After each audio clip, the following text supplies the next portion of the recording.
Nice. So what's up, bro? What's Chilling, good? man. Chilling, man. How you been? Family life, work life. Yep. That's mainly it. Yep. Just taking care of everything, make sure everything is laid out and everybody's comfortable. Good. Good. So before we kind of get into what I want to start with, where can people find you and your content? So for Instagram, they can find me on REXX Jones. So REXXJONES for Okay. Instagram, and on Facebook, Rex Jones. Cool. All right. So I want to start with kind of like the origin story of Rex when it comes to cars. Yeah. What how did you get into cars? Like what was it? So my family was heavy with cars. My pops, he had an '87 Accord. Okay. On some AREs. When I was younger, I used to always, read his Motor Trend magazines, Yep. Road and Track magazines, Yep. Import Tuning, things like that. He used to take me to Bayside Expo Center back in the day, at some Classic. of those car shows there. And my biggest thing for me was going to the cars, being able to sit in the cars, but also like, even what I try to incorporate in my events and, try to advise other people too was, the best part for me was being able to take stuff home, the booklets and all that stuff like that. Yep. So like for the next 2 weeks, it was like how now Call of Duty is. It's like, or 2K, don't bother me, shit just drop. I'm in. Yeah. For Locked me, in. once I got those magazines, it's like, don't bother me. Yeah, I'm yeah. chilling. I was bringing them to school, like Yep. whatever. I even used to, trace, pictures of cars and stuff like that. So So you got into art a little bit? yeah, for a little bit I got into it. And then, just I stopped after a while. Yeah, But yeah, of course. I got into it for a little bit. I was heavy with it. Are you still? I mean, even if you don't create art, are you still like into it now, or Yeah. is it just kind of? Yeah. No, being a definitely. kid? I support Yeah. my boy. I used to work with Savad. He's an artist, local artist, really, really talented. Oh, cool. I went to a couple of shows that he had out here. Yep. He's starting to expand. He's done an LA show. He's done Ooh. Florida show, things Like like an art show or cars? Mhm. Oh, Art cool, show. cool. Yeah, What so- kind of art? Just like that. His is a little more abstract. It plays more on the emotions, of mental health and balance cool. of I love that. oneself and things like Yeah, that. yeah. So his art, he's really, really creative. good. So That's cool. I like that. I'll have to check it out. You'll have to send me the yeah, I got you. IG or whatever. So yeah, continue. So I was gonna say too. It's funny that you brought up when you brought up like the magazines and stuff Yeah. at shows. It like triggered a memory for me because I was just thinking of like. Remember, like when we left those shows as kids, we always had like those little shitty bags that, like the little Yeah. Falcon tire bags, but they were loaded with, with heavy. It was like magazines, 15 with pounds. bro, with keychains, all this Yep, stuff. And yep. I just remember like before I could even drive, coming home with like an HKS keychain. I felt like I was the man Yeah, because I man. I Yeah. couldn't have a car yet, but like it was cool to have that stuff from the community that I loved. You know what I mean? Yeah, especially in my area that I was growing up, like, I was the one that was heavy into cars. So, Yeah, like, yeah. when I had these things, like those souvenirs, like, HKS Yeah, keychains, yeah. stuff like that, everybody was like, yo, what's that? Yeah, Yo, yep. how come you don't have a Tommy Hilfiger keychain? I'm like, bro, nah, this is That's not this the is me, move bro. for me. Yeah, This is me. yeah. So, Cool. I like that. What about your father's? You said Corolla or Accord? he had an Accord. So, he had Yeah. he had an Accord. Okay. My uncle had a Mark II Supra. And then my neighbor, which they were really close with, this guy named Lewis, had an AE86. Sick. So like coming downstairs and seeing all three cars just yep. parked, and West Indian family, everybody's Yep. outside playing dominoes, course, yeah, 90s yeah, yeah. vibes, Yep. And it looked like, to me, it looked like a car meet outside because everybody in my area was heavy. Like my other neighbor had a Maxima that was slammed. Like, Yep. it was dope. So being around that, it was, the vibes that we had back then, the whole neighborhood knew each other. Yep. So everybody knew each other, like, as a kid, you can't do much because Yeah, if of you got in course, trouble, yeah. your parents found out, ASAP. But nah, like, I was heavy in the car community back then as a kid. Even my pops used to go to like local events besides the Bayside Expo Center stuff. Yeah, yeah. And my uncle and things like that. So it was just in the genes. And, my That's pops cool. was also the local mechanic. Like, he was helping people fix their cars. And Yep, he would like, oh, pass me this, pass me that. So Got it it. was dope. That's dope. pretty cool. What was your first car? My first real car or my Yeah. first build? Let's go both. Let's go. What was your first All right. real car? My first real car, which was very short lived, was a '94 Ford Escort wagon. Ooh, with the Best Buy special. I got the 2 tubs in the back. You know, I got slits on hubcap spinners. And there we go. Unfortunately, that car was very short lived. What happened? Transmission ended up going on 93 north, right next to Medford. Oh, that's and rough. my mom's had it, and she was just like, "Yo, car's gone." She was just like, "I was driving it, it That's went, rough, man. and I told state troopers they could have it." Yep. I was just like, "Damn." Yeah. How old were you? I was like 17. Yeah. Yeah. So, That's cool. but then the first real build was a 97 Civic HX. Ooh. And then I had that. It was single. And went with the eBay turbo kit with a million piping pieces. I was like, yo, I don't even know where this goes. I went to Lou's Custom, and they were just like, nah, we're not touching this. Like, we're going to make our own piping, bro. So, that's cool. Yeah, I did that. Did you dyno it at all? Like, what did it make for power? Do you remember? That thing was dog slow, bro. Yeah, I was it gonna was say so it had bad. to be. Every day waking up, I didn't know if I was going to make it to work or not. Oh, it's rough. Because vacuum clamps was going, like all that stuff like that. But what about well, what I was gonna say was like, did it feel dog slow then though, or was it your first turbo car? So it was my first turbo car. I thought that thing was moving, bro, but nah, bro, that shit was like I want to say like 260 horsepower, bro. It's not bad, bro. Yo, it was trash, bro. But when it was running. What year was this though? Oh, this was like, oh my god, 2000 and I want to say 7. Okay. Yeah. 260 horsepower in 07, it's not bad, bro. Yeah. Compared to today's standards, maybe not, but like, and you were running that on the single cam? Yeah. Yeah, bro. Yeah, that shit was. That's a lot of power for that little single cam off a little fucking eBay turbo, bro. Yeah, man. That's yeah. Interesting. Yeah. All right. So what I wanted to ask you next, so it's interesting. I was thinking about the podcast on the way here and some of the things I wanted to talk about. And I realized that we've known each other for a long time. Yeah. But I don't know the history of Tuner Status. I don't know how it started. I don't know why you started it. I just remember like some of the meets, which obviously we'll get into. But what made you decide to start it? So with me, like when I moved to Massachusetts and everything like that, I became more involved in the car scene. I started going to the Flav meets over in Chelsea. Yep. I've been there a few times. That's when I met Quells, Leah, all the guys over there, really solid people. But and I started going to mass tuning meets. And then one thing I noticed about both groups is that, yes, it was an exciting thing to go, location to location and meets and all that stuff. Don't want to speak on that too much, but I was like, damn, I want to be like to have permission at a venue. Yeah. Yep. So then we went to the mass tuning rooftop meet. Okay. And I was like, damn, this is dope. But then I seen what people were doing at the underground meet. Yeah. And started messing up stuff like that. So I was just like, damn. So things got quiet for a while, a little bit, because mass tuning was like the only other one that was really, besides the BK meets, like there wasn't, too much going on. Yeah. So I was like, you know what? Let me hit up a couple of my friends that are car guys. Let's just hang out. Yeah. We went up at South Bay. Then we got hungry. So we was like, oh, Dave & Buster's just open. Let's slide over there. So we went to Dave & Buster's. Met, I think 2 people. That's when we met Wang and then somebody else. And then they were just like, hey, is this a meet? We're just like, nah, we're just getting something to eat, bro. He's like, oh, you want to meet up next week? He was like, yeah. That's cool. So I was like, yeah, invite your friends. So then Wang invited Jimmy. And, we had Mike with Evo, Izzy, my buddy Bao, who had a white buddy Brown STI back then. I remember Bao. Yeah, we was, what's he up to? Chilling. Do you still work life, dad life, yeah. Work life, dad life. I remember seeing that. I'm pretty sure it was him that got that big ass garage. Yeah. When he bought that, I think he bought the house, and the house was nasty, that's bro. Sick. Does he still have it? Yeah. Oh, sick. And then as far as the build right now, I believe he has the Alfa Romeo, the 4-door. The Giulia. Those are so sick, bro. He has it lowered. So sick. Yeah, with a ton of carbon fiber on it. Car's nasty. Yeah. Love that. What color is it? White. Ooh, nice. But so then we just ended up meeting up, and then this person started inviting this person started inviting this person, and then they were just like, yo, we got a parking lot full of like 50 cars. So we're like, hey, all right, cool. Talk with Dave & Buster's, and they were cool. Like, it was like, yo, as long as y'all not really doing nothing, y'all come inside, y'all could just chill. So we was like, all right, cool. So then we was like, you know what? Let's spread the word a little bit more.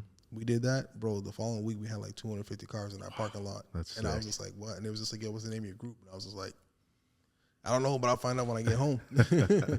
That's So- wild. So you didn't. So it literally came about organically. Yeah, it was literally just friends inviting friends and catching up because it was Sick. just like, first off, Dave and Buster's was like half off on Wednesdays. Oh, all right, perfect, So, you know, perfect. Yeah, and then I wanted something where it was breaking up the week because I knew Fridays. I mean, I was outside back then, so Fridays we was out at the club, whatever. Yep. And I just wanted to have something where people could come together if they're having a hard week. Yes. To say, hey, Yep. Get a little break. let's get a break and just catch up with my friends real quick. Cool. And that's what I think really promoted the vibe because it allowed people to break up their week and say, hey, let's just chill. Yeah, But that's cool, bro. that was mainly it. Just friends meeting friends, and then we came up with the name, and then regular group stuff, shirts, Yeah. stickers. Well, that's what I all was that gonna. stuff. I was gonna ask next. So when after like you saw like, oh shit, we have something here. Like, what was your next move? Were you just like, were you immediately like, okay, let's grow it into like a real group, or were you like, let's just keep doing the meets and see how it goes, or like, what were you thinking? Well, I wanted the team to always have fun. I was like, yo, the moment Right. that this becomes a job, I was like, I don't want to do this anymore. Yes. So I always wanted to make sure for them on their aspect, like, yo, let's just have fun. Mm-hmm. We try to keep it organized. Yeah. That was the most like I guess job way. Yeah, of it's doing it. tough sometimes. But I wanted everybody because if they're having fun, that meant our supporters were having fun. Yes. And myself on the back end, I was like, you know what? People really want to see photos of their cars after the meet. That's Yeah. the one thing I seen. So I started asking the photographers to come by, and I was like, you know what? They have to have a place where they can see all the photos. Mm-hmm. Made the Facebook group page. Yep. Then I launched the first rendition of the website, which was crazy because I was up on YouTube watching because I never really designed a website. Yeah, so I was yeah. like, you know what? Looking up online, Yep. where to host the site, all this other stuff. And then I started doing little write-ups of people's cars and things like that. And, What website were you hosting the write-ups on? it was WordPress? it was actually Wix. Oh yeah. Yeah. Mike uses Wix for Halo gifts for his site. Dope. How does this roll into Fuddruckers? Like you were at So- Dave and Buster's originally, and then Fuddruckers came about, or We was at Dave and Buster's, and then I started noticing like not everybody can make it to the South Shore.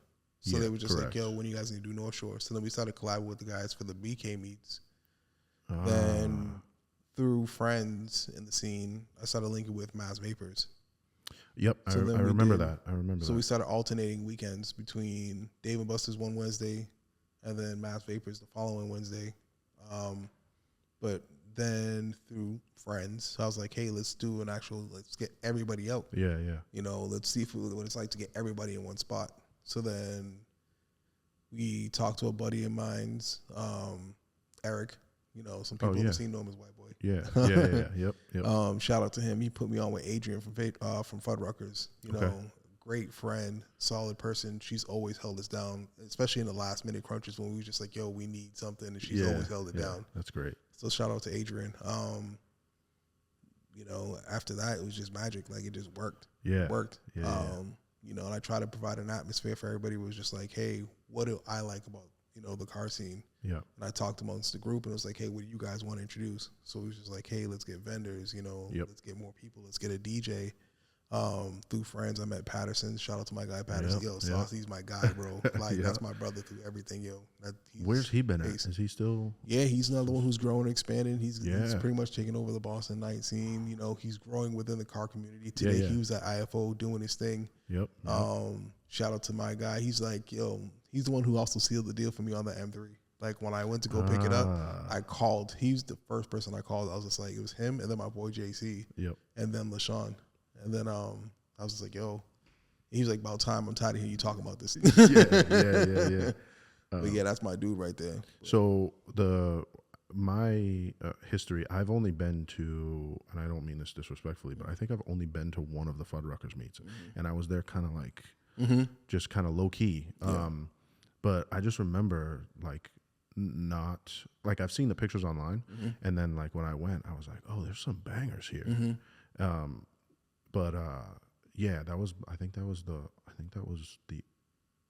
one of the only ones I've been to at Fuddruckers. But I just remember there was cars there that that like I knew the owners and I've never seen their cars. So that was like the first time I've seen, aside from just seeing on the internet or whatever. And I used to go to shows every friggin' weekend back then.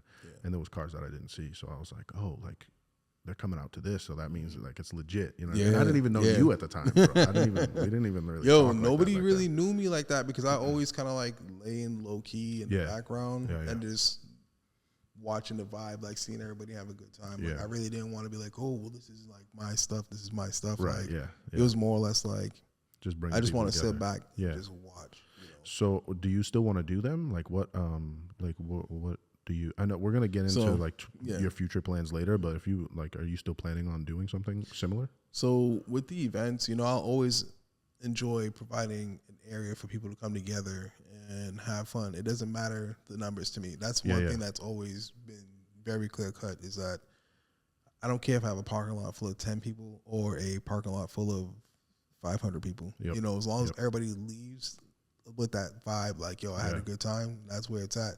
Now, as far as doing it, I am toning it down a lot because I'm a different guy. Yeah, for sure. You know, I'm not going to be one of those guys that's going to sit there and say, oh, the car scene's not the same. The car scene's not the same. Honestly, nothing's the same. Yeah, it's not supposed to be, really. You know, it's really not supposed to be. Doing the math, like, I've been in the car scene for 20 plus years, bro. Like, it's a lot.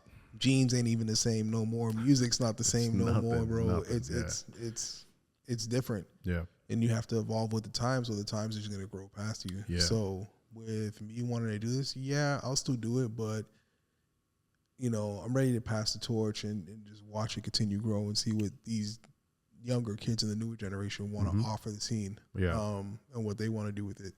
And then be in the background and offer some sort of guidance. Yeah. Yeah. That's funny that you say that because two things there is one, when I brought back the collective, there was that 3-year gap. Yeah. And we're old now. Yeah. And I'm just going to say it, we're the OGs now. Yeah. And so it just wild, like sending invites to people. And I'm like, there's this dude Colin. He has a GS3 or 400, I forget. But the white one? Yeah. Okay. I think it's a 4. I think it's 4. I could be wrong, but either way. And I messaged him and I'm like, yo, how old are you? And he like, at first he was kind of like off put by my question, but I was like, bro, like it's shocking to me that kids your age are building cars like this nice, because all I see on the internet now, and now I'm going to be get off my porch guy, but, or get off my lawn guy, but all I see now is like kids kind of building shit. Yeah. 10-footers. Yeah, exactly, bro. Exactly. So, but yeah, like inviting people like that to the collective and then seeing them there is wild to me because I can see an age gap now. Yeah. And for someone who was very like, the scene is dying, you know, that's kind of how I was looking at it. I'm like, now I now have a new respect because I'm like, okay, maybe there is a lot more media on the shitty cars now. Like there's more instead of just the nicer ones. Yeah. But there's still quality builds out there, and definitely. These kids are still like, there's a lot of younger kids out here still doing it right. And I just didn't think that. And so it was kind of like a little humbling in a way, but it was like, it made me feel good because I was like, cool. Like, you know, my thing is like, I've always, you know, and I've said this to my kids, family members and everything like that. You can either criticize or you can contribute. Yeah, exactly. My thing was just like, at the end of the day, I can either complain about the scene or I can choose to make a difference. Yes. Yep. If I don't like what I'm seeing that's on the internet, I'm a photographer. I can sit there and grind hard and choose to showcase the cars that I feel are quality and some other people feel are quality. Yep. And control the scene that way. If I really want, you know, to showcase the higher tier cars, I know who to invite. I know who to surround myself with. And if I really want to dictate or make that move, I can. But, you know, I'm just not going to kick back and not do nothing about it. Yeah, you know? I'm also not going to let the scene go to shit as well without, you know, saying something about it as well. Exactly. That's you and I share the exact same sentiment on that. Where like, you know, I stepped back from Beast Coast for a while, but now I have this like fire in me back in me again where I'm like, which is dope. I'm seeing it, bro. Thank you. I appreciate that. I'm just like, no, we're not going this direction. We're fucking going this direction. Yeah. And, you know, me and Terrence had a long conversation about this recently about like, what's the best way to guide the community around here? Obviously, we want to do it as a collective, like worldwide, really. Yeah. But it's going to take like our small efforts here to make sure that it keeps going in a decent direction, because like, you know, we all see it. Everybody's talking about the takeovers and stuff. I just saw the post was slammed enough. That's crazy. I didn't see it. What was it? They literally made an apology post to the city because I guess some stuff happened that was reckless down there in Gatlinburg. Oh man, that's not good. And it sucks because it was the escape from H2O, and I was jokingly saying it too. I was just like, damn, maybe this might be the time to go back to H2O because now all that attention has died down. Yeah. We would have the city back to our small group of friends and let it grow back to that. That's it sucks, dude, because it's like, we as car enthusiasts, we all want a place like H2O. We all want a place like Gatlinburg. But if people are going to ruin it, they have to you have to understand that if you're doing that, it's going to ruin it for the future, and then you're going to sit there and complain, oh, there's nothing to do. Yeah, we had it, but you guys want to fuck it up. So it's like, so the easy way to remedy it, and then I learned this a while back, which is why I switched to media, is that you can host a fire event, but if there's no media there, only people that know about it is yourself and the people who attended. Yeah, correct. 100%. The people who, you know, content creators and things like that, they got to realize how much influence they got. Now, I'm not going to put 100% blame on them or whatever, but if you're showing people that you can get more clout and more attention and more likes, because this likes thing, this whole, hey, I want to be popular, it's crazy, whatever, bro. You know, I get it. You know, you want that attention, whatever. Yeah. But if we dictate the narrative or change it, like, because we're in control of what's being shared and what's being liked. Correct. Exactly. You know, if we're filming videos showing somebody doing a burnout at an event and that's what gets likes, cool. But if you go to the same event and you just don't record that guy doing the burnout, nobody's going to pay attention to him. Yeah. Nobody's going to get likes, and he's going to look at his dickhead. Yep. Now, I'm also a firm believer is everything comes full circle. And not too long ago, people really shunned that for messing up events like that. Yeah. And now we're actually getting back to that point where people are actually looking at it and seeing it and be like, nah, this dude is really an idiot. Yeah, dickhead. Just it's stupid. I'm not looking at this post and liking it. I'm actually flaming him in the comments. Yeah, you know? I'm definitely seeing more of that too, which is nice. It's I don't know, but I get it too. Like, we were kids once. Yeah. We didn't do shit like that, but like the same shit that we were doing in fucking Chelsea, dumb shit on the highway, bro. Like, that was dangerous shit. We were doing dumb shit, bro. Yeah, but because we was doing the runs, and then you know, OGs was looking at us like, why don't you just go to the track? Why don't you just go to the track? You know, I get it. Yeah. But, you know, we are in control of a lot more than we give ourselves credit for. I agree with that You know, too. as And it's content easier creators. now. It's easier now because like we didn't have the means back then to do it through social media. So, but Everything was like literally footwork. You had to meet somebody, talk to somebody, and interact with somebody. Exactly. So I want to ask you about your last couple of cars. So I want to start with the WRX because I know the WRX, but like obviously this is for you know, people who may Which not. one? The green one? Or Yes, the green one. Sorry. So talk me through like that build. I guess like we don't have to go super deep, but like what was, you know, what did it have done to it, and so when did you pick it up? That build was right after my red one, and when I picked it up, I want to say that was literally the most hate I've received in a long time because people were they loved the red one that I had. Yeah. And I loved it too, but, you know, I needed something a lot more calm. You know, I had my second child. I was like, I need a little bit more space. I'm trying to find the bridge between not getting a minivan, but, you know, still being in the scene. But, I picked that up. And then in my mind, I was like, yo, I've always been a fan of, like, you know, Chip Foose and those guys at the garage and doing those builds in a short amount of time. So I hit my buddy JC, and I was like, yo, how quick do you think we could build a car, bro? And he was just like, well, what do you got planned? I was like, yo, let's see what we can do. So for 3 days, no sleep. Like literally Wow.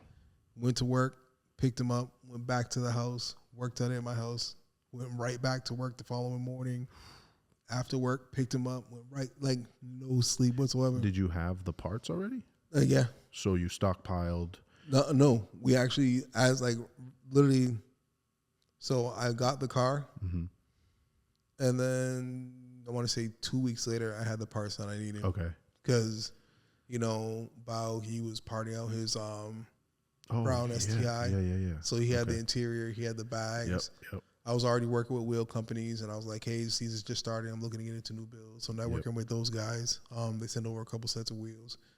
And the plan was to bring out both cars to events all season long. But after the first two, I was like, yo, this is expensive bringing both cars out. I'm like, damn, a fully built STI and then building out this. So, but the best part about that car was working on it with my boy JC and doing something I never thought I could have done. Yeah. That's you know, we had that car completely gutted. I didn't even know that you did it that quickly. Yeah. So as soon as we got parts, literally 3 days, it was bags, wheels, full bolt-ons, exhaust, all that stuff like that. What did that car make for power? So for power, I kept it humble because I didn't want to go full build because I didn't want to go right back to the reason why I got rid of the red one. Yeah. So I first tune, I think I was at like 310, 320. Okay. And then that's when I upgraded the turbo to, I think, the 20G. And then I did supporting like fueling because that's one of the things was fueling. And then I babied it because I knew how the trans was. And I knew how those heads were. So I was like, you know what? Let me just keep it here. Because I know if I invest in a block, then I'm right back to. Yeah. And I would have regretted it, which also I still regret selling the red one because I seen the kid who has the red one now. And like. Gives you bad feelings? It hits because the red one I really built with my son, and we put a lot of wrench time into it together. Well, like, talk me through the red one too, because it wasn't until you brought it up that I now remember the car too. It just had slipped in my mind. It was originally silver, picked it up from Pennsylvania, drove it back, and when was this? This was back in 2000 and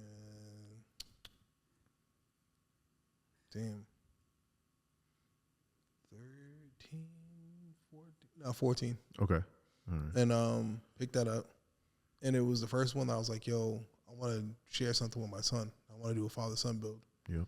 So, you know, he was like 4 years old, and he was already hitting the tires with the impact gun, swapping the wheels, doing oil change, small things, you know, swapping out the air filter, you know, guiding, helping me with the intercooler piping, all that stuff like that. So being that involved personally with a build, you know, it was dope. But then when I sold it, a friend passed it on to somebody else. And that paint job and everything was like, I want to say like 4 months old. Seen the kid, and he showed me the car. It had like plastic dip tribal flames on it. Motor was blown. Bro. All the carbon fiber was like smashed off because it was like, yeah, that hit hard. Oh, bro, that's terrible. Yeah, that hit hard. Does he still have it? I don't even know. I don't talk to the kid. Wow, that's I not had cool. Not friendly words with him. I bet. I would too. So went from the red one Yep. to the which was then silver as well. And then I wanted to paint the car something different. I always wanted Midori green. Because I wanted it for my RSX. So I took the risk. And I was like, damn, this is a bright ass green. But you know, it's a great color though, bro. We'll see it. So I did it, fell in love with it. And continued to modify it. Worst thing I could have done with that car was honestly putting the extra list in the bow. He was like, yo, once you cut a car, it's never the same. Especially depending on the place that does the body work. And the place that installed my flares, bro. Yeah. Lesson learned for you? Bro, I remember taking apart the car and I seen sheetrock screws. Oh, bro. Nails and bro, it was bad. It was bad. Lesson learned. You know. But the car's chilling now. Ironically, things are coming back full circle. It's in the garage now. Me and my son are working on it. Oh, shit. And that's going to be handed down to him. Does he know? Yeah. Okay, cool. But the thing is, well, he wants the M3, and I was like, nah, course you're not he does. you're not Of course getting he this does. car as your first car, bro. Like, I'll give you everything under the sun, but nah, you got to work your way up. Yeah. But I can appreciate that. at the end of the day, he's getting a full bolt-on WRX. I mean, but he's gonna be stunting for sure, bro. but he wants to change the green. Literally, his least favorite color in the world is green. I'm with him on that. My least favorite color is green as well, but I've been coming around to it.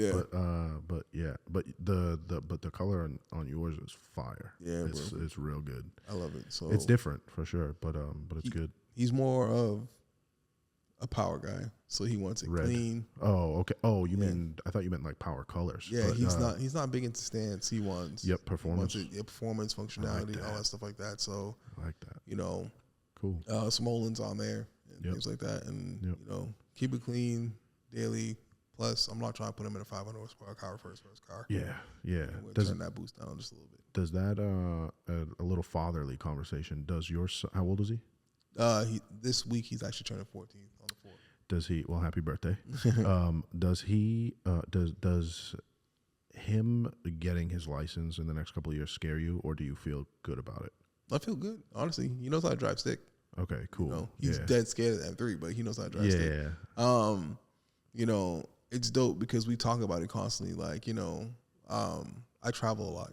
Yep. I go to these out of state shows. Yep. So I was just like, man, as soon as you get in that driver's seat, man, you driving to Philly. It's different. Yeah. I'm passing out, so I get to lounge back for a little bit for We're once. gonna switch it up now. Yeah. Yeah, man. So, you know, I'm really excited for that first event we hit, Father Son. That's awesome. That's exciting. You know, I am petrified of my son driving. Yeah. I mean, he's 9, so I'm good. You know, but yeah, I don't know. There's that like fear that I don't know. I think I'm scared to not let him be free, but I'm just scared of like he goes out. I don't know where he's at. You know what I'm saying? It's just kind of me. You know, I'm sure I'll be fine as he gets older. He's very responsible and very smart, anyways. But you know, as a father, I think it just kind of makes me a little shook. For me, because because I've had motorcycles. Yeah. He's brought it up a couple times. He's like, "Oh, I can't wait to get a bike with you. We can cruise." Mm-hmm. That's when I'm also that's one thing. As a father, I'm just like, I don't know. Yeah. I don't know. Yeah. Because I've lost, several friends. Yep. Yeah. Unfortunately, and if anything was to happen to my son, bro. I wouldn't recover. I know myself personally, I wouldn't. I wouldn't either. So, yeah, I totally understand that.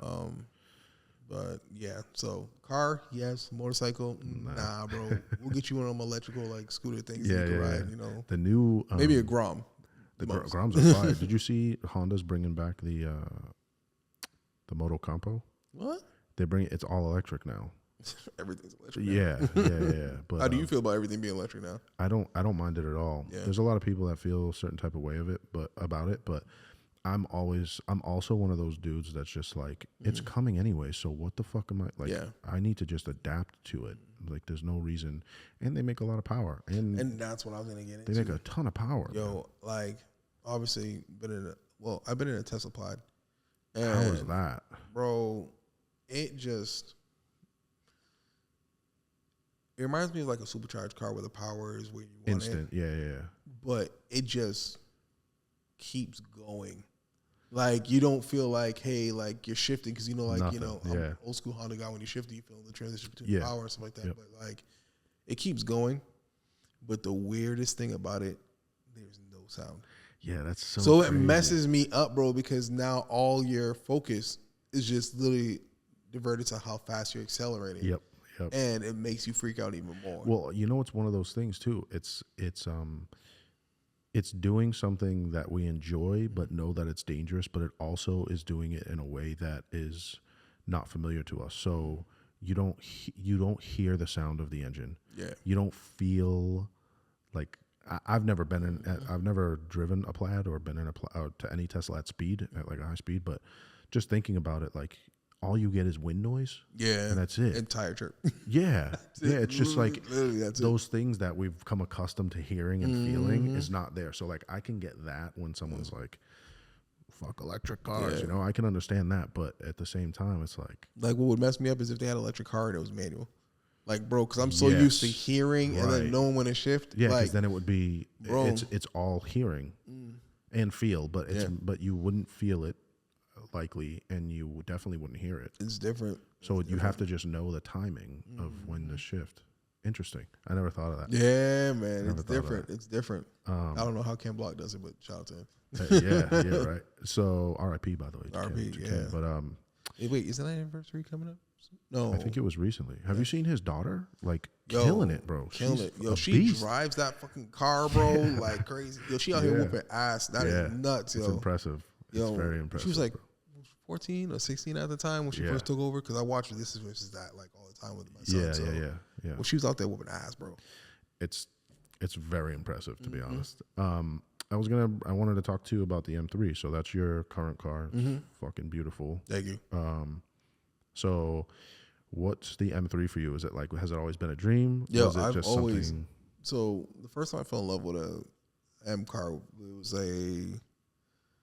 my father had an accountant buddy, and I remember the night that we was gonna do his tax. He went down to Boston, over by State Street, to do some paperwork or whatever we were doing that night. This is when I was younger. I was probably like 9. Yeah. So he was like, "Oh, let's go get something to eat." So we go hop in his car, and my father having to lower the cord, not to shit on him, but yo, you felt every bump. Yeah. Wearing this M, and it's just floating. And I was like, "Yo, this is the best car I've ever ridden." What was it? It was an E36. A 36. Okay. Yeah. So then I was like, "Damn, I love this car." Yep. Then I saw the 46 come out. Yeah. Instantly in love, bro. That's a To great. this It's a day, I great car. still want that car. If you are looking for one, no joke. I don't know if he'll sell it, but my neighbor has a silver M3, and it's honestly, bro, it's mint. It's low miles. It's mint, and it's like an older dude, and he looks like Bob Ross, but he's super cool. He's super nice, and he has a 5 Series. And then I saw him take the M3 out once this whole year. That's crazy. He never drives it. Yeah, so I'm driving the shit out of it. yeah, but I told him one time, I was like, hey, like, would you ever be interested in selling it? And he's like, I'd entertain the conversation. So if you're ever looking, for real, let me know. I'm not trying to dig in your pockets. I know you got 12 cars, man. bro, Listen, man. but I would. But yeah. So this M, I've always wanted one. So then the E92 came out. I seen that, and I felt madly in love with it. I wanted it in, Nardo gray, red T37s, like every other guy. the 4-door on the E92, bro, I know. it to this day is one of the best cars, in my opinion, the 4-door E92. So I knew I wanted a new car. The last WRX was only supposed to be a temporary situation.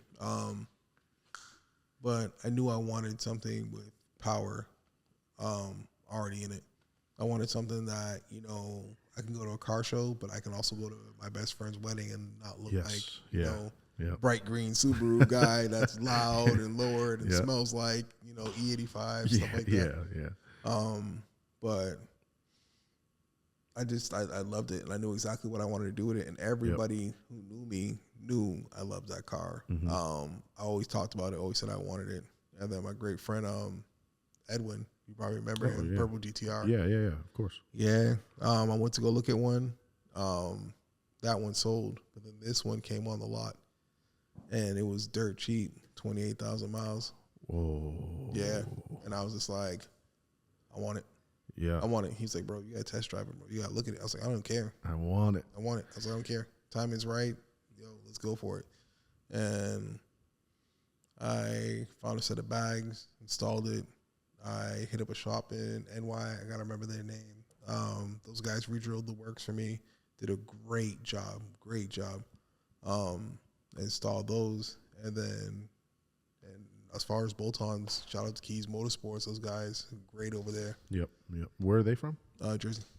Oh, okay. I think I've heard of them. I've been out of the scene so long, bro. I don't even know. Those guys were literally between Mass B&W and Keys Motorsports. Those guys literally, because I was so Honda Subaru. Yeah. Like the Euro world was so different. Yep. Like the car is literally a freaking computer. Yeah. Like that was the first thing I learned. I was like, yo, you can control how much percentage your window goes down and this and that and that and that. And I was like, yo, that just means more check engine lights. Yes, for sure. But I loved it. Can I ask you a question? Yeah. Turner? Did you ever think of like going to them for anything? Or So I have bought in parts off of their website. okay, It's just I'm always in Jersey, so Keys it's worked right. out better. Yeah. But no, I've been following Turner since way back. Long time, right? Yeah, they've been outside for a while. So shout out to those guys. For sure. You know, and then you know other people advise me as well. You know, going to Brand and things like that. Oh yeah, of course. But I'm thinking about revisiting Brand just to see what they can do with the car. I want to add a couple things to it, but for the most part, the car's done. I don't want. It looks great. What's that one making for power? Do you know? Right now, 792. What the fuck? Yeah. I need to ride in that thing one day. Yeah. Everybody's scared. This shit. Yeah, it sounds like fun though, bro. Sounds like fun. Yeah, I love it. I rarely push it because the tire setup. That's why, like, hands down, like, what's another thing that I've also talked about? I've always loved the T37 Mark IIs. Okay. And rare group of us, but you know, I love putting Japanese, you know, on Euro wheels on Euro. It's a really good look, and it's different. Mm-hmm. It's different. I mean, they look great. I mean, it's, bro, everything on that car. It's not because I know you. It's a fucking great car. Thank you. It's Appreciate solid. it. Yeah, for sure. A lot of people they would see the Meisters on it, and they was like, "Damn, those so big ass lips," but they was like, "Yo, that's just crazy." Yeah, So, so let's talk about you in photography. When did you get into that? So in photography, when I was younger, my father had an older Nikon. I messed around with it a little bit. Then as I got older, I worked at a shop. Shout out to my guy, Brian from Replayed. He had a gaming store that I was working at. And they also took in secondhand electronics. So a camera came in, I think it was like Canon, was it the T3i? Yeah. It's a throwback. Yeah. So that came in, and I was like, yo, let me mess around with it for a little bit. So I started doing some street photography, taking some photos of the kids, my car, things like that. But then, unfortunately, I put that on the back burner because I was like, car parts, camera lenses, bro. It's expensive. We picked the expensive hobbies, bro. So fast forward, I met LaShawn already. We already was cool. He got tired of me talking about photography. He was like, yo, listen, I got a spare camera. Use it. If it works for you, cool. If it doesn't, shut up, bring it back. So very straightforward, bro. Trust me. That's LaShawn, bro. He's like no frills. So I sat there and I just got hooked. Literally, I watched one video and the dude was like, yo, if you're going to get into photography, he was like, take your camera with you everywhere. You know, my girl, she was sick of it. Like, he was going to Target, I had the camera on me. He was going to Market Basket, I had the camera on me. Kids, I had the camera on me. It's the best way to learn, though, bro. And then the other thing I learned, I was like, I seen a lot of YouTube videos, and they were just like, yo, shoot during golden hour. And I was like, nah, I would literally want to put myself in the worst situations because I felt like I would learn more. Yes, and sure. I was out, you know, it was like 12 degrees outside. And shout out to those guys that came out and let me shoot their car. But, you know, at night, things like that, ISO way bumped up, all that stuff. But, you know, I got into that, and I seen what it offered me. Because with events, it's dope seeing the vibe, but I'm working the event. Yes. I'm constantly walking around. I don't get to hang out with friends. I don't really get to catch up and talk. With photography, it allowed me to slow down and really catch up and talk with people. And that's what got me hooked, because it allowed me to hear people's story, talk about their cars, you know, the things like that, and learning more about the person, not just seeing the car on Instagram. Correct. That was like, I want to say like 80% of the reason what got me into photography. And so did you, like, when you started, I never really thought of it that way, but I've had the same feeling about when you host an event, you can't enjoy the event.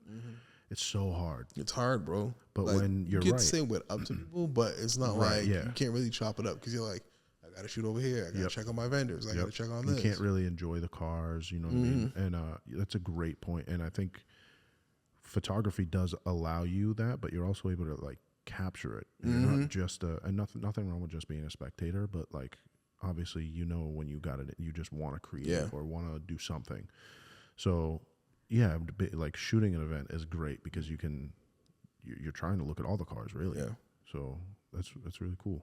But yeah, as far as photography, if it wasn't for LaShawn, my bro JC, and Eric Cameron, like I really would have never really picked up the camera again. You know, those guys dealt with my annoying ass questions and you know, kept it a buck with me when people were like, "Yo, fire picture," and they were like, LaShawn especially, He was like, nah, that photo's That's ass, not bro. it. Yo, That's not it. send that shit back, restart, bro. Yep. That's why I constantly hear, like, you know, when I'm taking a picture, it's like, yo, step back, yo, Yep. your composition, fix it, you know, Yep. all this Take stuff your like time. that. But, you know, allow me to meet a lot of dope people, like my buddy Will Gordon, Dan Lichterman, you know, Sam Schwa. Yeah, but allowed me to meet a lot of great photographers, get a lot of feedback from them. Zoomy, Oh yeah. other Yep. people like that. I remember the first time I was like, yo, like, what am I doing wrong? Like, how's this photo? You like, honestly, you're not doing too bad, bro. Yeah. Like, you're not doing too bad. Yes, I mean, I used to be really, I was very, I don't know if cocky's the word, but I was very like, about like photos, like it had to be a certain way or something like that. And then like I really started thinking about it, like, no, that it's that person's creation. You know what I'm saying? So like, I try not to. There are definitely some terrible photos out there. Yeah. Don't get me wrong. But if it's not my style, I Yeah. just take it and I just look at it as like, okay, but what do I like? Like, what can I take out of that is good or whatever? Give some positive. Is the train going by? Oh, bro, I was shook. It sounded like a truck. Freaked me out a little bit. Yeah, but the biggest thing besides finding my own style and being comfortable with my own style of photography was letting people respect me for it not being a fad or a trend. Because when I first started doing photography, I was seeing the posts where it was just like, oh, now he's a photographer. Now he's a photographer, now he's a photographer. Which I really, honestly, on Facebook, I really don't care. Yeah, of course. But yeah. as far as trying to build, you know, clients and a relationship with your clients, things like that, I didn't want them to let them know, like, hey, like, this is what I'm really trying to pursue seriously and respect my craft. Yeah. You know, I can appreciate that. and it wasn't just a fad because obviously Still doing it. here, Still doing it. still learning, Yep. you know, still growing. Yep. So What about and so what about like content creation now? Like what is it? What are you working on now? I've seen the reels, but I've also seen you talking lately about like, I believe you, at least you can correct me if I'm wrong, about either content or not shooting the content you want to shoot or not getting the results you were hoping for. So like what's going on now with you shooting and content creation? It's weird because, you know, every content creator knows the backing behind a lot of these social media platforms. It's the algorithms, and you gotta learn it. It's a fight. Stuff like that. Before it used to be like, hey, you post, and it was first come, first serve. A photo gets loaded, and whoever sees it. Now it's like when you post a photo, if more than 30 people don't react within the first half hour, then the photos are done. It's gone. Yeah. It can be the greatest photo you've ever taken, but it is what it is. So I've always spoken to some of the people, you know, when they have a problem with their social media, they're like, hey, like, I'm not engaging. I'm not getting a lot of likes on my photos, things like that. I'm like, well, you got to realize that social networking is social networking. Yes. The main thing about the algorithm, it doesn't know if you're posting an Apple Watch band or a picture of Bugatti. You could be putting all the Drake lyrics in your caption, whatever, but you got to be talking to people. If you're not in the comments, speaking to people, asking people their opinion, asking questions, other things like that, you're not engaging, so that's why your engagement is low. If you look at all these, you know, major creators who actually have a decent following, they actually speak with their following. They talk to them in the comments. They ask their opinion. You know, they'll do, you know, hey, do you like this? Hey, do you like that? So I was like, you know what? My engagement's been kind of low, but I'm like, you know, I haven't really been talking to the people that actually follow me, the people that actually support me. Yeah. It's like if I had 50 people in this room and I didn't speak to any one of them, nobody would know I was here. That's a great point. So you got to speak to your following on social media. Some people do it through contests. Some people do it through giveaways. Some people do it through organic. Some people pay for likes, whatever the case may be, you know, to each his own. But so I started, you know, on my story, started asking people like, yo, listen, am I posting too much? Because I realized like not everybody's on social media all day long. So I'm like, yo, when I post my photos, is it coming to you all at once or is it, you know, you seeing it spread out? So I was like, you know what? Let me chill out. Let me just post a couple times a week. Because honestly, I don't even like being social media anyways. Most of my stuff, so I can have more time with my kids, I will schedule a post. So that way, hey, I'm letting you don't even got to worry social about media it. just it's the best feature. Oh my God, love it. So speaking with the people, I got the feedback on the social media, and it said that, hey, let's dial back some things. Let's focus on more quality over quantity. Okay. Let's post my friends and support my friends. Let's introduce people to new cars and new builders and that they never met, but not also just the photo of their car, but the person who actually owns the car. Yes. Yeah. So that's the new direction now, because I really want people, because I'm tired of people saying like, oh, I knew that was your car, but I didn't know that was you. Yeah. Yes. You know what I'm saying? Yeah. Like, yep. That's the same idea behind when I started Our Story. Yeah, like with my photography, like I really, if I can go back in time and change anything, which is why I introduced the vlogs, was like I wish I could have taken more pictures of people with their cars, not just their cars. Yes. Yeah. Yeah, I think that's huge, because as we continue to get older, we're gonna want to see not just the cars in the memories, but the people in the memories. So, no, that's cool.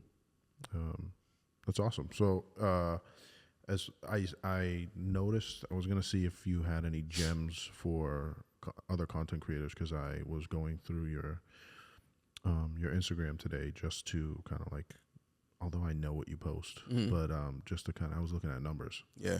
And you had a couple reels that did like 15,000, 50,000, whatever. So like, do you have any gems you can drop on maybe an upcoming creator that's in the car scene or in any scene really? But well, what I would have to say is, as a creator, find your art, stick to it, because I guarantee you that there's somebody out there that's just like you. Yeah. It may seem small for that person to reach you, but eventually enough people will come together that's like-minded like you, and they will support you. Now, if you're trying to spread yourself thin, try to hold yourself out and be on some stuff like, yo, this is a trend, I'm going to follow this. This is a trend, I'm going to follow this. You have nothing that defines you. You're just like every other creator. Yes, yeah. So they're not going to want to follow you when they can go to the bigger creators. Yeah, yeah. You know, like I see, for example, a creator that I respect, Volandis. His work is very different, but he stays true to his style. Okay. You know, with Sean, you know, if he was bigger in social media, or, you know, I can't even imagine how big his platform would be if he actually cared. But he's such a purist. I respect it. But, you know, his style is his style. Yep. And the people that do follow him respect it. He doesn't cater to anybody. He does evolve within his style, but he's not chasing trends. So for a creator, I would say stick to your own style. Let your style be something that easily defines you, and just stay consistent.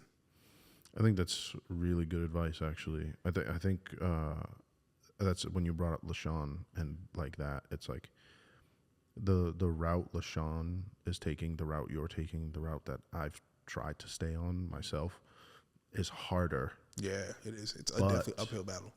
But at the end of the day, when we look back, and this is why I'm really hard-headed with a lot of stuff with Beast Coast, is because like when I look back, I don't want to. The one thing I do not want to look back and just look like a sellout. Yeah. Or look like I was chasing. Like I'm not holding myself. I'm good, no, bro. there's no way. There's no, and don't get me wrong. Like I understand if that's what people want to do. That's what like the younger generation tends to lean on now, because that's the way the algorithm pushes things. But like when you look back, when we're older, I think we'll look at our content and be like, okay, but I did what I wanted to do. Yeah. And the people that supported it, I may not have the millions of people that support it, but the ones that did like know what it was for. You know what I'm saying? It was legit. So like the biggest thing for me, and I hear, you know, I've heard it from several people in the past, is like, damn, bro, like if you jumped on the social media thing heavy back then, you would have been like with Tuna Status and the way he was doing all the meets and this, that, and third, or whatever, and the lifestyle. People seeing that on the vlogs or whatever back then. Yeah. Yo, you could have been lit. Yep. And I'm like, don't really care about that. Nah. Because at the end of the day, those memories weren't meant to be. I mean, yeah, they could be shared on social media, but they were meant to be shared with friends. Yeah. Yep. And I will never change that for nobody. Nah. And then like comments like that, even though I know they're not meant in a mean way or anything like that. No, definitely not. But it's like maybe, but like we're doing it right now though. Yeah. So there's no like if I did it back then, cool. But like I'm doing it right now. Like I don't want to dwell on, you know what I'm saying? What it could have been back then. This is it. Like that type of energy is more for like when I pass the torch to my son right there. Yeah. Like Yep. if that's what he offers and that's what he wants to be involved in, then cool, because that's for his generation to evolve and grow with. My generation back then, we didn't have really. I mean, Instagram was out, obviously Facebook was out, but it wasn't used as a marketing tool. Yes. You know, it was meant more like for Eventbrite, for like, hey, we're having a show, come through. Yeah. It wasn't like this whole lifestyle that was being posted back then. It's a lot different. YouTube was still a baby back then. You know, don't want to sound old and age myself. It is what it is. It is what it is, bro. You know what I mean? Man. But, you know, and that's why the times seem more authentic, because social networking was in person, not online. Yeah. Yep. So, so I definitely don't regret those times, because those times are great times for me and my friends. And that aspect of the company, that could be either my son or whoever I bring onto the team. They can handle that aspect as far as social media, things like that. Even with my vlogging, I do my vlogging because I want to introduce people, you know, their stories. You know, it's not to, I'm following a trend or a fad. I want to be a vlogger or whatever. Yeah. If I choose to wake up tomorrow and I don't want to do the vlogging, which I've definitely done, I've definitely put a pause on it, because I was like, you know what? It's taking time for my family. My family comes first. Correct. Yeah. So 100%. I definitely put a pause on it. But now we're getting back in the swing of things. We just vlogged today with my son. We went to BMW Day. Nice. You know, how was that? How was it? It was dope. It was dope. I seen a BMW I never even seen before in my life. Dude, the doors rolled down like a window. I've seen that one before. It's from the early 90s or 80s, right? Something bro. like late 80s, early 90s. Yo, he pulled up and I seen that shit and I was like, what? I forget. I don't even know what model it is, but I've definitely seen that one bro. before. That thing was tough. I was just like, yo, this is fire. It's sick. Fire. But it was dope seeing a different crowd. Not to knock the stance crowd or anything like that. There was a mixture of cars there, definitely. But to see the pure side of things and really appreciate something that's unmolested. Yep. I saw a friggin' E46 for like 8,000 miles on it, bro. I was like, what? That was at Lars? Original. Original. Yeah. Wow, I was like, that's damn. crazy. He was like, yeah, only come out to these. And I was just like, I respect it, bro. Yeah, you got to. You have to. So, I got a few more questions for you. One, are you at all, or have you ever been into motorsport? Because I'm asking because one, I am, and two, I don't see a lot of crossover of like, I don't want to say stance, but like enthusiasts in our community and motorsport. And for me, it's weird because my mind is like, I just love all cars. I want to watch Formula One. I want to watch DTM. I want to watch, GT3 cars. But then, like, sometimes I'll bring it up to people and they're like, I don't even know what the fuck you're talking about. And I'm like, bro, the same car you drive, they have these in fucking races. Yeah. Like, that doesn't pique your interest? But just out of curiosity, are you at all into motorsport? Yeah, definitely. So I worked with, this is years ago, buddy of mine, Eric Hall, shout out to him, wish him and his family well. We did a collab event with NASA where I did an event at Thompson. And then we did ride-alongs where they got a group of guys from the instructor classes. And they took them for ride-alongs on the track at some of the race cars. Sick. Everybody had a blast. I wish I did it for 2 seasons and then we stopped because the group that we was working with, unfortunately, they disbanded or whatever. Okay, yeah. But definitely a big fan of motorsport, especially drifting and watching the Cup cars and things like that. I always follow the Pikes Peak stuff. Oh, so good. Yeah, so bro. Good. It's more of like the thrill, bro. When you see, the cars are crazy now. For a while I was heavy with rallying. Yeah. Yo, we should go to New England Forest Rally. Yeah. I've been wanting to go. They got some crazy Airbnbs up there. Yeah. And I want to go. Yeah, but no, I've been following that, but I've mostly been into the drifting. Okay. Would you ever build a drift car? Yeah, definitely would. Is it something you're considering? I would if things lined up, but honestly, me personally, I kind of want to move more with the autocross, which is why with the M3, I'm more of a standstill right now because I do want to bring the car to the track to see how it actually performs, which is why I'm so like fixated on these T37s on the car because it's really going to dictate if I keep the bags or not. And I know a lot of people like, oh, you can't bag a car. I mean, take a car with bags to the track. Yes, you can. You can, bro. I've seen it. You can. I've seen it. It's just you can't have it running on the lowest PSI all four corners, and you know you can't like you got to build the car for the track. Yeah, you know you can't take my current setup and think it's gonna run perfect. It's not. Yeah. So still enough like sturdiness in that suspension to have fun though around the track. Yeah, you're not going to be setting fastest lap times, but you know you can enjoy it. Yeah, sure. So I definitely want to get an autocross and see it because I feel like with that as well, it's gonna teach me how to redrive the car, how to relearn. Like I feel like I've been driving stick for God knows how long. Yeah, but yeah, go take that on the track, and those guys will really show you how to freaking drive a car, yo. Because what you think you know, you really don't know. It even I don't know if you've seen like some of my content, but I do a lot of sim racing now. Yeah, I see, your setup, bro. It's fun. I'm gonna go home and play on it tonight, to be honest. But that setup's crazy. It's so it was, first of all, that setup it was worth the money. So if you're ever thinking about doing a sim setup, let me know and I'll help you out. But I've learned so much from sim racing that. As some people may think this is crazy, but I genuinely think you could put me in a GT3 car and I'm not winning a race. I'm coming well in last. Yeah. But I could manage my way around a track with a good lap time, just from sim racing. Yeah, my boy around the corner, he has a sim setup for drifting. Yeah, that is wild, bro. Even the steering wheel feel back and everything. I was just like, yo, this is not like it's different. Cruising USA. No, it's crazy, bro. The setup I have now is I also have a drifting setup, the handbrake, and I have like a deep dish wheel and everything, and I've like mastered that too to the point where I'm pretty sure I could put a solid lap. It's sim racing is so crazy now. It's just such a big thing. It's just they're really starting to blur the lines between like getting in a sim car and then getting in a real car. That's like getting real close now, which is crazy.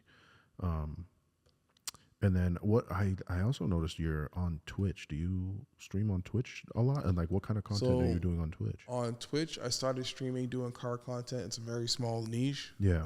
But I was like, I want to go back to YouTube and Facebook to remain consistent with the crowd that I have there. And then marry them over. I was like, I don't want to spread myself too thin or be inconsistent. But then I started switching. I do the gaming like with COD. So you are gaming. Yeah. Okay, I still do COD. I was just on there the other night, me and the guys, and it's hilarious, dude, because it's a group of guys and we all just troll and have fun. It's literally just like, you know what, we need a break from life to wife. Yeah, bro. I get it, man. Believe me, I'm still gaming heavy. I haven't streamed in a while, but So yeah, I was just curious because I see. What do you think about Kick? I like that it's new and it's offering. I like that it's offering a home for some of the big name creators because I follow some of them as they're going through their own stuff with Twitch. But I also understand that Twitch can't just have everybody be free reign because there has to be guidelines. If not, it would have some real stuff some on crazy there stuff on there, bro. Some for views, bro. Like so it's already getting there. They have to nip that in the bud before it gets too wild because for sure. I don't want to talk about movies being reality, but like I get it, bro. It's crazy. It's crazy. I saw a movie the other day. I gotta send you the link. Oh my god, I can't remember what the hell the name of it was, but I see YouTube's the plug for movies. I never knew that.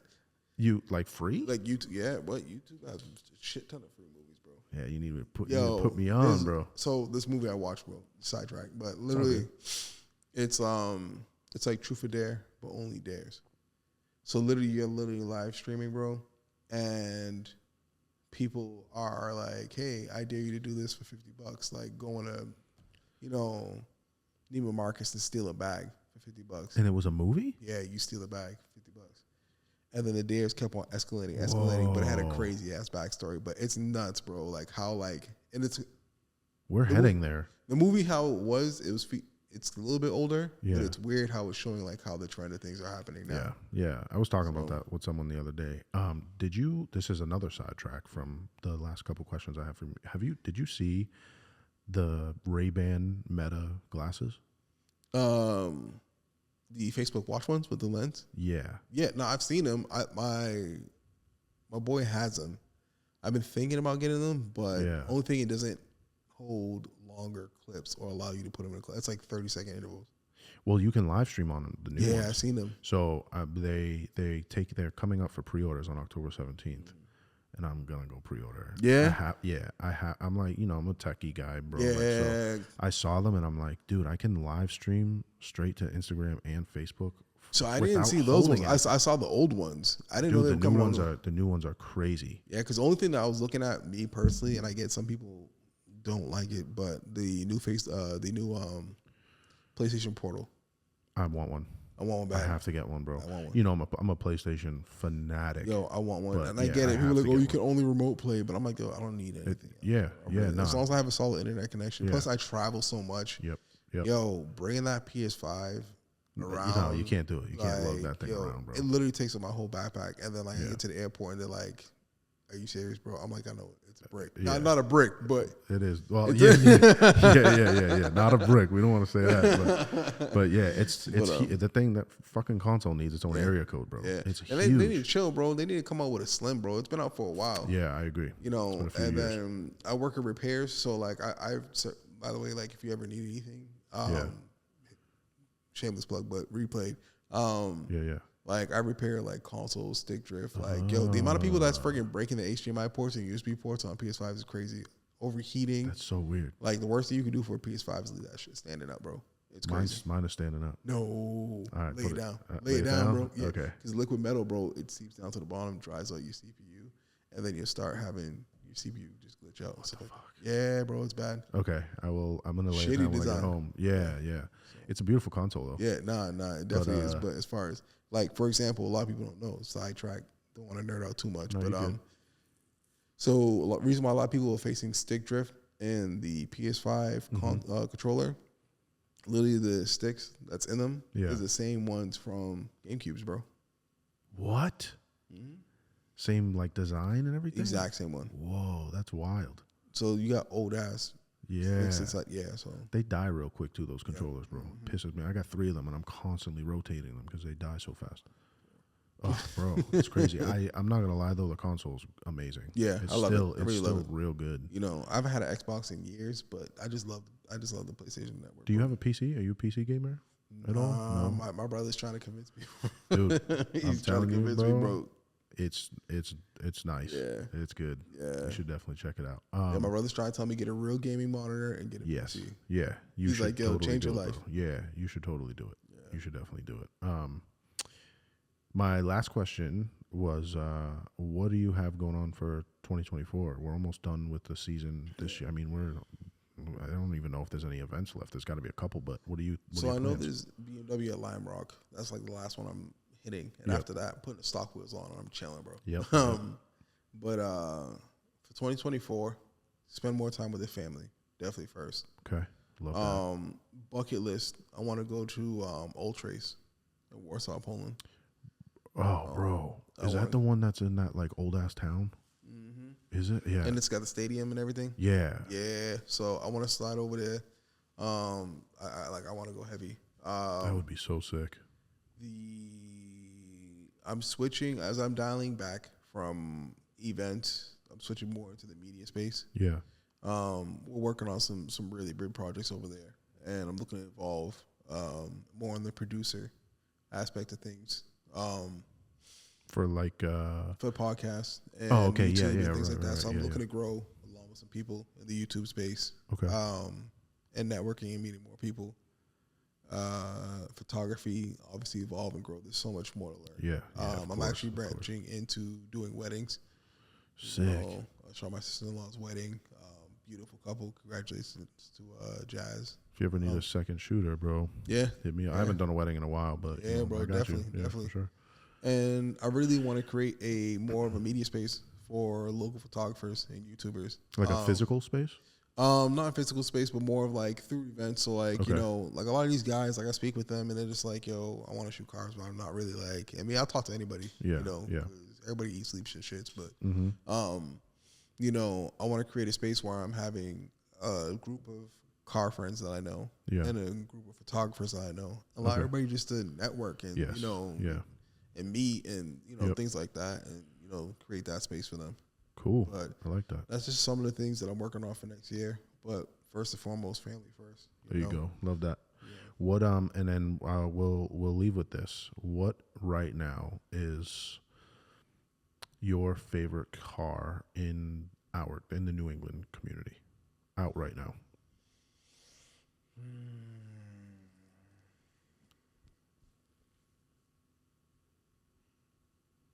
That's a tough question. No, because it's a little conflicted, but I'll be honest with you right now. Okay. My favorite car, and I get some people might say, yeah, it might have its flaws, or yeah, it might have this, yeah, it might have that, and it might not make sense to a lot of people, but I got to shout out my guy DJ from Balanced Auto. He helped me bag the M3. He has a blue E90 sedan, and watching him and his crew and his friends come together, it reminds me that, there's still that aspect of the scene. I've seen this kid work late nights and literally want to rip his hair out over the car, want to part out the car, want to sell the car, love the car, but, his car is his own, and he built his car with friends and himself. And that's my favorite car in the scene right now. Cool. Yes, there's a lot of cars that I've shot and a lot of cool people I met. But I like that car because of the story behind it, and it's always a story with me. Yep. Like, you can have the most expensive wheels, you can have a Liberty Walk kit, you can have a McLaren. That's cool. Yeah. But what's the substance behind your car? What's the character behind your car? Is your car even a reflection of you, or what's on the internet right now? I feel that. That's a tough one to follow up. So shout out to my guy DJ from Balanced Auto. You got DJ's IG off the top? Yeah, E90 from the Hills. Oh yeah, that's right. Yeah, I love that. I actually love that. That username. Cool. Well, shout out to DJ. I'm gonna actually reach out to him soon because I want him on the podcast. All right. Yeah, I'll plug you with him. Yo, that's my guy. Yeah. So cool. Pain in the ass, bro, but that's my guy. Well, Rex, thank you, bro. I appreciate it, man. Appreciate you coming through, bro. Good conversation as always, bro. Thanks, man. Cool. All right. Well, until next time. All right, buddy. Later.